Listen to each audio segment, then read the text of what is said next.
ladies and gentlemen, welcome to my new video. This is your host AJ speaking, and in today's video I'm going to be talking about a country which is not really picked up much, neither by the Duran or any other videos I follow.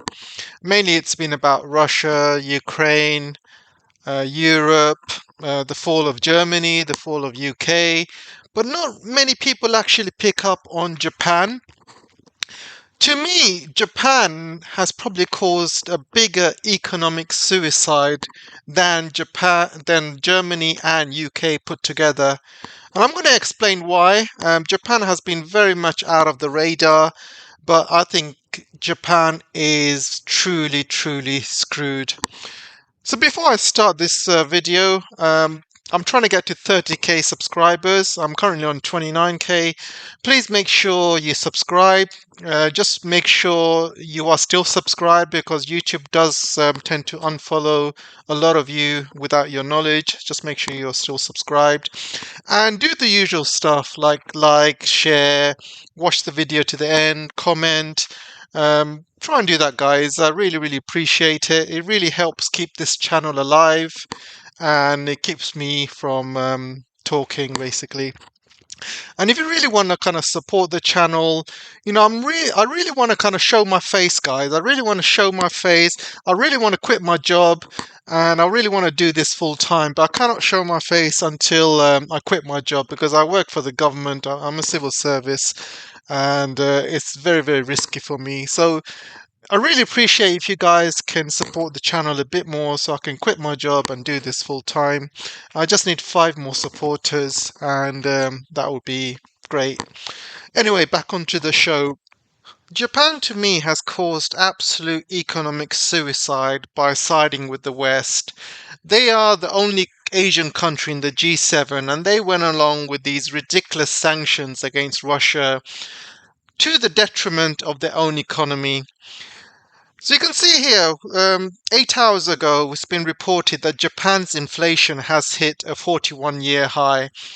If you don't know anything about Japan, Japan has been not been suffering much from inflation over the past 20 years. Their country has been stagnant, which means the economy has not been growing. And they've had super low interest rates. -1% they had interest rates, which was super low. So recently, Japan was forced to increase these interest rates because of the rising dollar, because the yen was collapsing, and many other, obviously, geopolitics events around the world. So because of that, the inflation has been staying small. However, there is a major problem happening in Japan right now. Japan's core consumer price inflation edged up to 3.7% in November, the highest it's been since 1981. But then there was a Middle East crisis, disrupted oil production and caused energy prices to soar. Okay, fair enough. This is from the BBC, by the way, guys. But after decades of the country trying to boost inflation, Japanese consumers are now experiencing the pain of higher prices despite stagnant wages.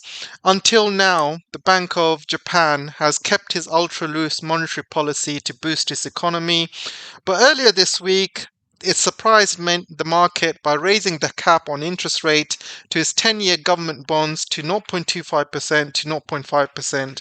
As a result, the Japanese currency has spiked against the US dollar, hitting 151 yen to the greenback of the first time since 1990. The weak currency has fed the country's inflation to its accelerated high import costs, which went up due to the war in Ukraine. So let me correct this. It did not go up due to the war in Ukraine. It went up because of Japan's ridiculous sanctions against Russia. And they basically followed the G7 with ridiculous sanctions, ridiculous price caps. They went along with the West. The little Asian leader he used to go to the G7. They used to put him right at the back because he's the only Asian there, and his only job was to agree to everything, while the rest of the Western leaders basically dictate the rest of the world and leave him out of it. And you can see that by looking at all of the G7 pictures. They put all of the important leaders first. Like USA, UK, they even put Canada in there, and they leave the little Asian man right at the back. And I'm not joking about this. You're welcome to do a G7 Google picture, and you'll see the little Asian Japanese leader right at the back, hidden away. So Japan has stupidly agreed to all of these sanctions against Russia. It has caused major issues in Japan because of that. And and you can see from this article, Japan cautiously moves towards stern response to Russia after years of trying to improve relations. So it's been trying to improve relations with Russia. It's been having talks about these disputed islands. They have been doing some joint energy extraction programs, joint. They were trying to, drill some oil together, drill gas fields together as well. All of those stuff was thrown out the window because Japan decided to go along with the West, and now Japan is seriously suffering. Japan recently also announced a record budget in this boost in military spending. And Japan is already one of the biggest countries with the biggest military spending in its armed forces. And you can see here on Friday, he announced a 114.4 trillion yen, which is around 863 billion budget in dollars. By the way, this is dollars. I mean, you can see it's almost as high as the US budget for the next fiscal year from April. And people who don't understand how Japanese military budget works, most of the money is basically spent on housing US troops in its island in Okinawa. There's about 50,000 US troops in there, and Japan pays for most of it. And the rest of it goes to US weapons, and I'm talking about F-35s, and the more really expensive US weapons are being shipped over to Japan. And basically, Japan doesn't really have its own sovereignty. So all of the weapons it buys is from the US, and they are at inflated prices. So this is why Japan needs a huge military budget just to kind of make ends meet, because most of the money goes back into the military industrial complex. And for them to double their military budget at this time, especially when Japanese economy is doing so bad, is just asking for suicide. Absolute suicide. And what is that going to achieve by doubling their military? It's not going to achieve anything, because you have China on the other side of the pond. He's going to look at that, and they're going to increase their military budget. North Korea is going to do it. South Korea is going to do it. Rest of Asia is going to do it. So where's it going to end? It's just not going to end. It's just going to the whole region is just going to build up its arms even faster. So that's not going to work. So you can see recently Japan's 2-year yield rises above zero for the first time since 2015. And you can see how Japanese yields have been performing, and they've not been performing very well. Those who know the Japanese economy has been absolutely stagnant for the past 20 years. And I'm going to explain why later on. It's to do with the Plaza Accord. And recently, with the US dollar being so strong against the yen and other currencies, Japan's currency has been very dependent on US dollar. And because the US dollar is so strong, Japan is an importer when it comes to natural gas and oil and other fossil fuels. So it has to buy all of these commodities, fossil fuels, at higher prices because the yen is so weak, the dollar is so strong, so they have to pay more for these goods. And not only that, if you see where Japan is on the map, it's far side of Asia, East Asia, which means if it has to transport fossil fuels from Middle East. It's just going to take much longer and it's going to be more expensive because obviously cost of oil has gone up. So the transporting these fossil fuels around is going to be much more expensive. And even some are coming from the United States. Even those are going to be very expensive. So you can see Japan is not doing good in terms of energy. It's spending a lot of money on energy, and this is not good for their industrial and manufacturing, because those who know Japan will know that it is a huge industrial manufacturing powerhouse. 80s, 90s, 2000, it was absolutely amazing. Loads of cars coming out of Japan. You got PlayStations, Sony, and TVs. They were the technological marvel. Everything and anything technological was made in Japan. However, all of these industries are now at risk because the cost of energy is so high. It's actually much higher than what Germany pays for energy, and this is saying something. So the Japan is following the same method as the West, as United States, UK, and Japan. I mean Germany. They're trying to spend their way out of trouble. So you can see Japan unveils 200 billion in new spending to ease inflation plan, and this is going to be money printing. They're going to have to borrow all of that money as well. And already Japan is the most indebted country in the world. I mean, we're talking about more indebted than United States, UK, Greece, you name it. Japan is the number one indebted country in the world. Its debt to GDP ratio is over 280% or something along those lines. So it owes a huge amount of money, and now its economy has to, basically go into more debt to for this inflation plan to go ahead. So Japan's foreign reserves fall again as Tokyo carries on dumping dollars and buying the yen. So because the yen is so weak, they have been dumping a lot of dollars, and I believe that they've dumped over $1 trillion over this year alone. And they did this to protect the yen. And the bad news is, uh, because they've dumped the dollar, the cost of goods and energy is going to go even more higher for them as well. This is just a short-term gain, and this is going to be also bad news for the dollar as well, because countries like Japan, China, and other countries are dumping the dollar. So all of these dollars will end up back in the US, and it will kind of bring up inflation even more in the US. So things are not looking good for Japan. They don't have any sorts of deals with Saudi Arabia or other Middle Eastern countries. China is picking up all the deals from from Saudi Arabia and other Middle Eastern countries. China's also got the Belt and Road scheme. It's got train links going into Iran. It's going to have train links going into Turkey and into the Middle East. And China is building up links to connect it with the rest of the world. However, Japan is pretty much isolated because it's an island, so things are much more difficult for Japan. And you can see Japan's debt pile grows as government bonds hit record 7 trillion, and this brings no relief to the G7's worst debt to GDP ratio. And you can see Japan's economy is just mainly based on debt, and things are not going to look any more better. Obviously, they are spending more. They're not going to make more money.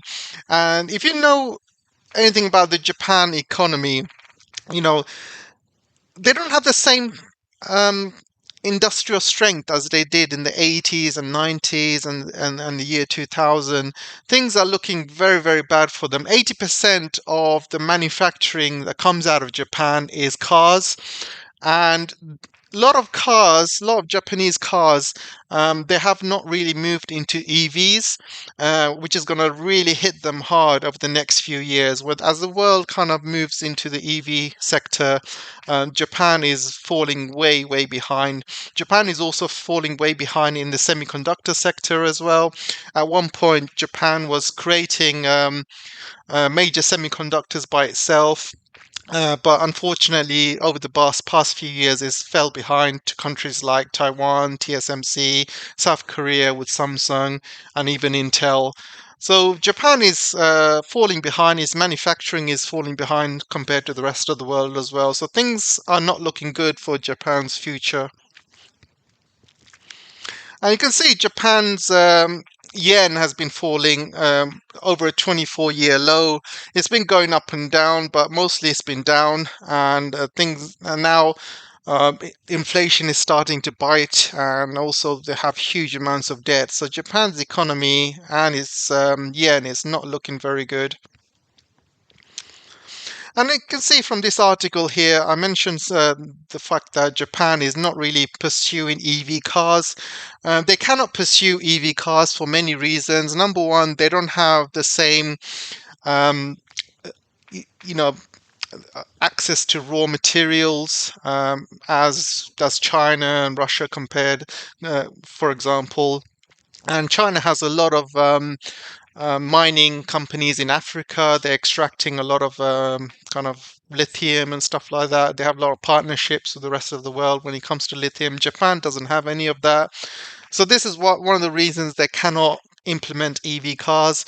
Most of the cars are still petrol or diesel, and some of the biggest Japanese car companies are starting to go bust because their car sales are starting to go down and EV car sales are starting to go up.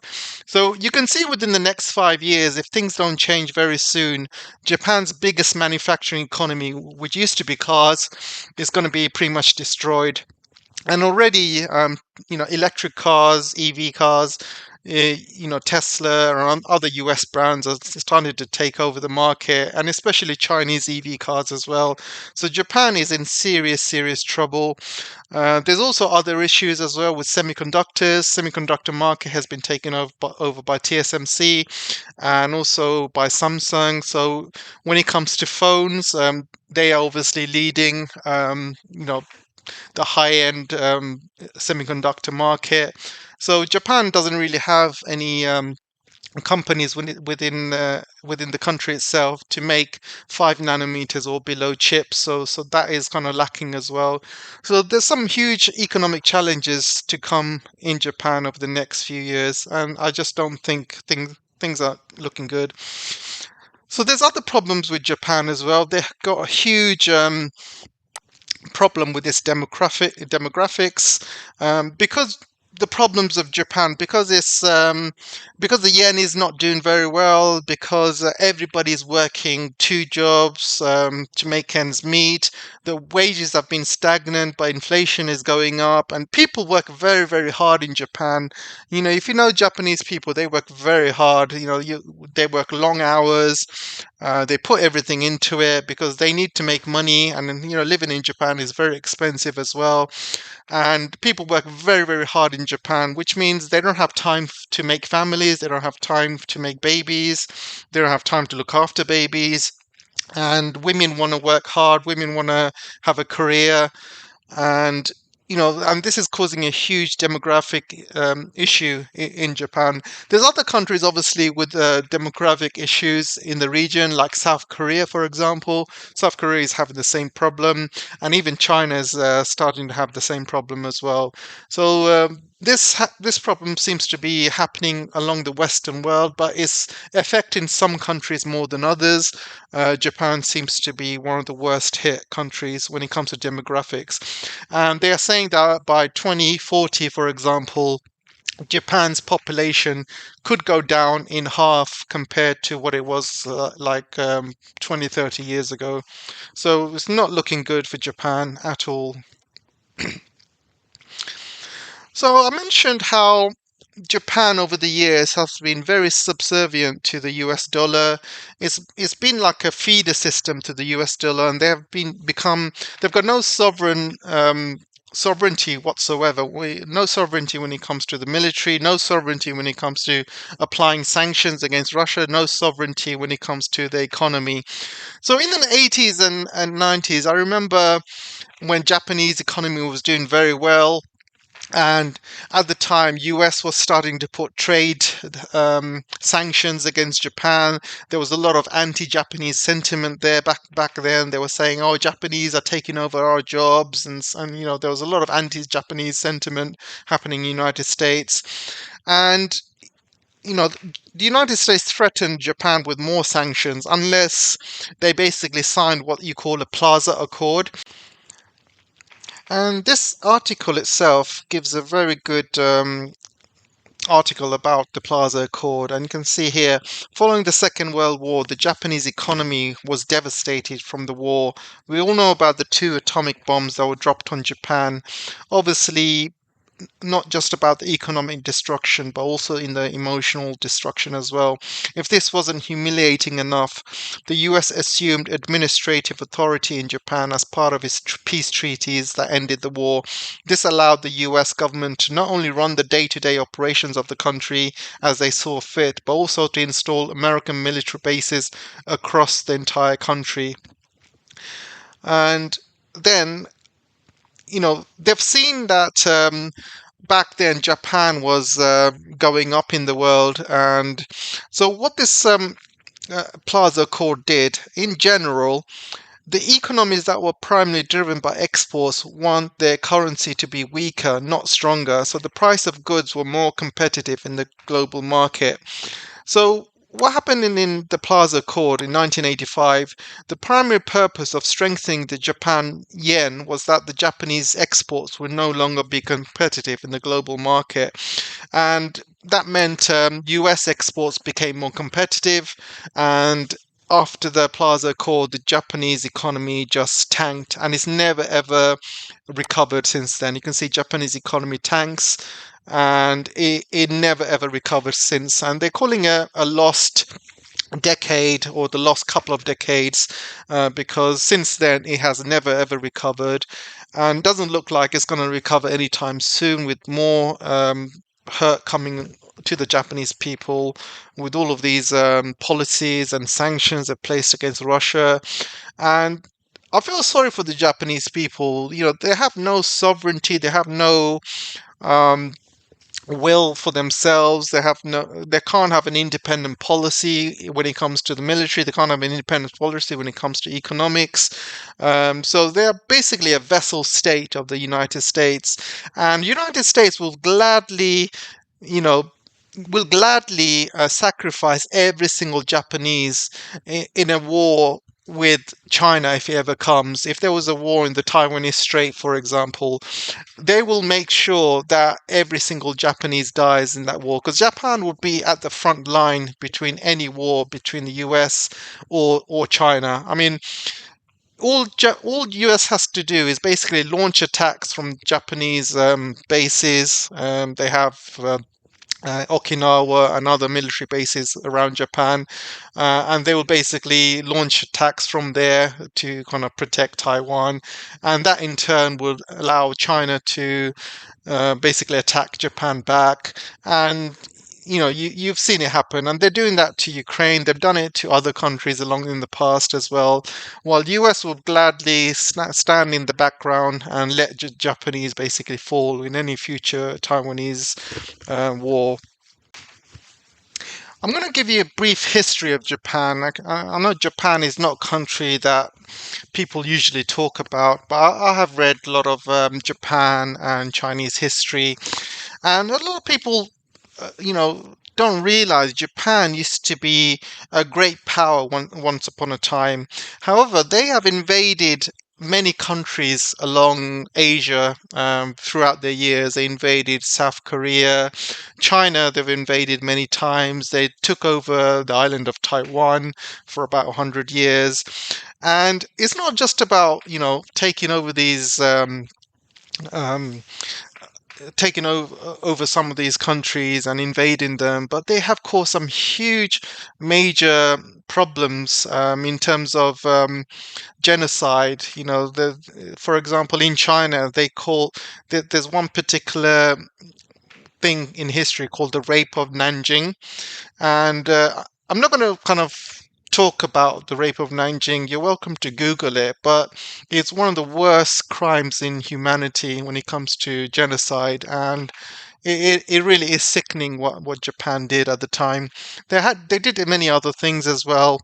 Um, I'm not going to be discussing about all the atrocities that they did. I mean, you're welcome to Google it, but all I can say is some of the things they've done in the past against not only China but South Korea as well and many other Asian countries was truly, truly despicable. And so Japan, as when it was its colonial history, it wasn't really a good country at the time. However, as you know, in the Second World War, things got escalated between the US, and this led to Japan um, attacking Pearl Harbor, and then obviously US was dragged into the Second World War. They fought Japan, and they've dropped 2 atomic bombs in Japan, and as you know, the rest is pretty much history. But I want to kind of emphasize the fact that, the US has dropped 2 atomic bombs in Japan, and they have obviously killed millions of people in the process, innocent people. We're not talking about people who are serving in the military. These are innocent people, and not only people who died on the day, but throughout the generations, babies were born deformed, and people were having cancer, and it caused many problems throughout the generations, and of course a lot of issues. So I do not understand why, even though US has done that, why Japan is still well, I would say a lackey of the United States, a puppet of the United States, because the fact that the US is the only country which dropped atomic bombs on Japan. China hasn't done it. China, South Korea hasn't done it. All these other Asian countries have not done it. So why is Japan so subservient to the United States? Why are they a bunch of puppets? And why would they destroy their own economy, destroy their own sovereignty, just to please the United States? Why have they suddenly become like that? From a country which were colonizers, and now they've become a bunch of puppets. It's almost like in school, for example, when you have a bully trying to bully the rest of the class, and you have one guy who doesn't want to be bullied, they stand up, but this bully decides to beat this guy day in, day out, and eventually they beat him up so much they beat him into submission, and he basically gives in, allows these bullies to do whatever they want with him, take his lunch money or whatever. So this is what happens to Japan. It looks like the US has literally beaten Japan to submission. They have no sovereignty left, and they have no fight left in them whatsoever. They're just allowing US to do whatever they want. Placing sanctions on Russia when it's completely against Japanese interest was one thing, but throughout history, you can see recent history, the US wanted Japan to join the Quad to be against China, for example. They've done that.